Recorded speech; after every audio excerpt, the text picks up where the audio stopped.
I want to welcome everyone. We're going to do a review of the Elitech DMG 4B digital manifold gauges. And I'm going to show you what's inside the DMG-4B. All right. Y'all get a load of this right here. Look how small and compact this is right here. These are meant to be hooked up to an app. The Elitech app has a great app. I'm going to show you that feature also. But just in case you didn't have time to pull up the app, it does have the LED screen where it'll be able to show you your pressures on this screen here also.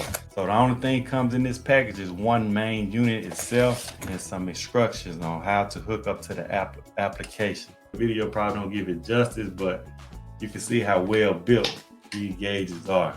Like it built to last a lifetime. Come with a nice sight glass so you can see your refrigerants. Quality knobs. You want a knob that feel good and that it can shut on and off and kind of open it up as you need it.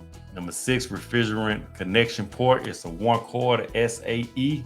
So number 8, we have a battery compartment on the back.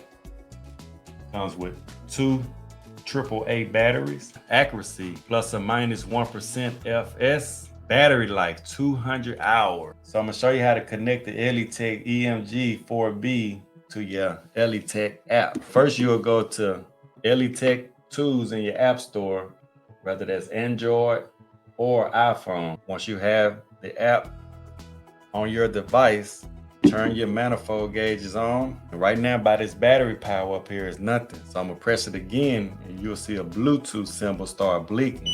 Once it says search for nearby device, I'm going to toggle that on. See how fast they come up? So my DMG 4B is available.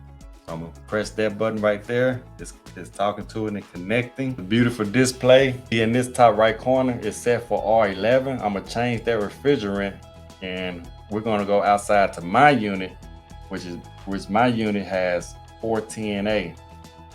This is actually 410A here, so I'm gonna check that one and save it. So now we got the right refrigerant, 410A. Well, my first impression of this unit right here, man, is this thing is super light. And when I say light, I think the hoses are actually heavier than the actual main unit itself.